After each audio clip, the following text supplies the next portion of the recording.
Commerce Township Community Library, and today we're going to be learning how to make one of these book folding art hearts. So what you should have if you signed up for the kit is a book, a ruler, a pencil, your marking chart, and the instructions. Now if you're seeing this and you weren't able to sign up for the kit for any reason, all you will need is a book, ruler, and pencil, and then these marking charts are really easy to find online. If you're interested in doing the heart, it's a pretty common beginner book folding pattern, so if you just do a quick search for heart book folding, you should be able to find something that works for you.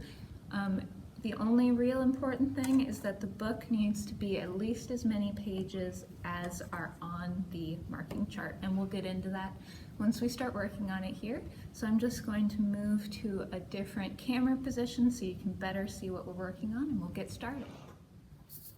Alright, so now we're getting started. The first thing we're going to do is take a look at how many pages are in the book that you've got. So I have, let's see, 323 pages. So I'm going to write that down. 323. Then, so the heart pattern requires 40 pages. That is 80 pages back to front, so 80 numbered pages, but 40 pages of paper. And you want it to be centered in the book. You can sort of see in the example I made here. I did this math a little bit wrong, so I actually started at the middle point instead of centering the middle point. And you can see that there's a few more pages on the left side than the right.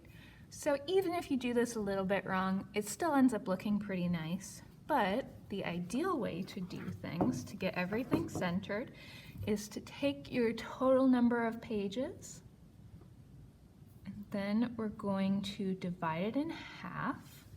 So let me do a quick calculation here. So it's 161.5, but we won't worry about the half. So 161 is then going to be my center page number, or the CPN.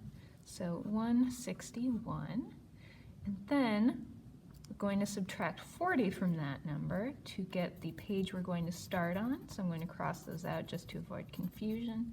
So it's going to be 161 subtract 40, which is going to be 121. So that's going to be the book page that I'm going to start at, and then I'm going to take 161 and add 40 to that to get the last page of the heart pattern. So that's going to be 201. So I'm going to mark 121 as my first page. Just going to dog ear that for now, and then 201 is where we should be ending.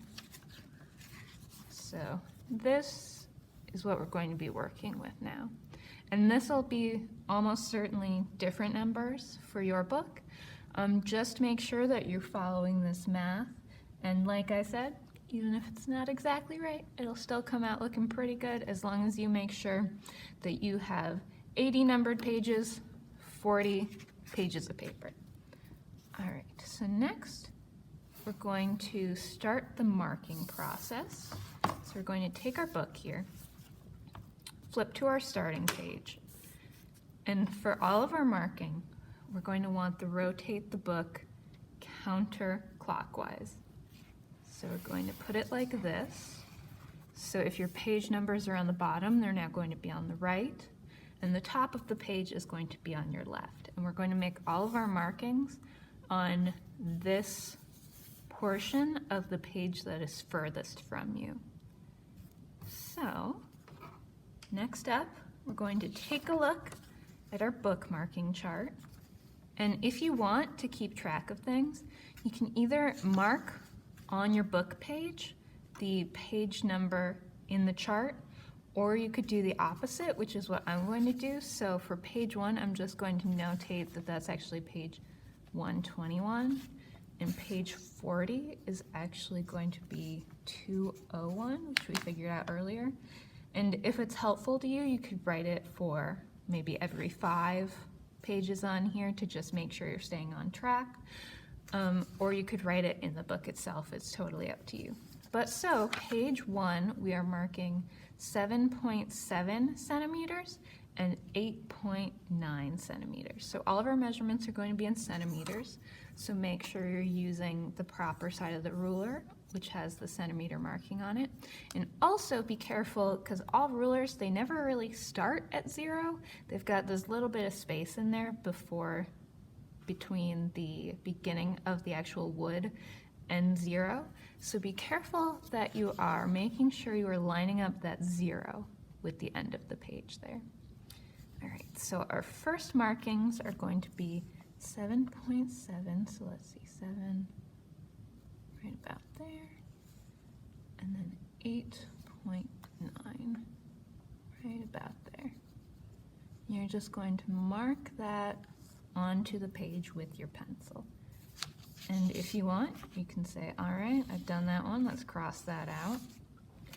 Now we're going to do this all the way for the rest of the pages until we hit the end, page 40, and in my case, 201 in the book. So I'm going to continue on. I'll do a couple more on camera and then I'll skip ahead to the end. So page 2 is going to be 7.1, boop, boop, and 9.6 right there. All right, cross that out. Be careful to make sure you're flipping one page at a time. You don't accidentally grab a couple, because that could just mess you up a little bit. Again, not the end of the world. All right, so page 3 is going to be 6.8 right there, and 10.1. Cross that out. Move on to page 4.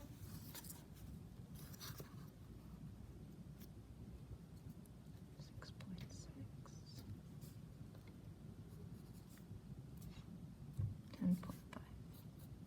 An important thing to note that you can see with what I've done so far is page 1 was 121 and page 2 was 123, because we are only marking on the further page from us, because when you fold it, you're folding 2 page numbers at once. You know, 125 is getting folded, so then 126 is also getting folded. So just make sure that you're not marking, you know, 121 and then 122. You want to be marking 121, then 123. It's always going to be the further page from you. All right, so I'm going to continue marking until I get to my page 40 or 201, and then I'll come back on camera and we can get started folding. All right, so I've just finished marking my last page here. So now we're going to get started folding. I think you could start from the back, but I'm going to flip back to my first page, which is 121. And I'm going to work this way just because I think it's going to be a little easier. So what we're going to do is, for each of the markings, for the left marking, you're going to fold the left side of the page to that point. And you want to try to get it at as much of a 90-degree angle as you can. Something that I think helps is if you look at the text on the page. If you were at the wrong angle, it would kind of cut across, but if you are following the line of the text, then you should be pretty good. And then you can just fold that down with your finger there. And now for the second marking, you're going to come in from the right side. And in the first few pages, you might have a little bit of trouble, like see, this doesn't want to bend further because it's got to go so far in. So if you just pull it up so it's sort of straight, just to get it started, then it won't give you that trouble. And then when you fold it back down, you are all set. So I'm folding that one there. Now we're just going to flip the page and move on to the next fold. So I'm going to do the same thing where I lift it up a bit here. Help me out. There we go. Fold that side down. Then do the left side. And just make sure after every fold, you're going along with your finger there, just making sure everything is nice and pressed. And flip it over, move on to the next page. And we're just going to do this for every page that you have marked. So I'm going to fast forward here again till we get to the end, and we'll see where we're at. Alright, so I've just finished folding the last page here, so I'm going to flip it over. Now we're all set, and you can just open the book. You can see the art there. You might want to sort of go like this because it's a little folded to one side, but once you open and close it a few times, it should even out a bit. If you see any major mistakes, like if one of these was way taller than it should be, since it's just folding, you can always go back in and remeasure, refold for each individual page. You can do the math to find your place on the marking chart and double check it, but it's pretty simple. If you make any mistakes, they're all pretty easy to fix just by going back and checking the chart. And now you have a nice decorative book for your shelf. So thanks for coming around for this take-home craft. Make sure to check our program calendar for what we might have coming up, and have a nice day.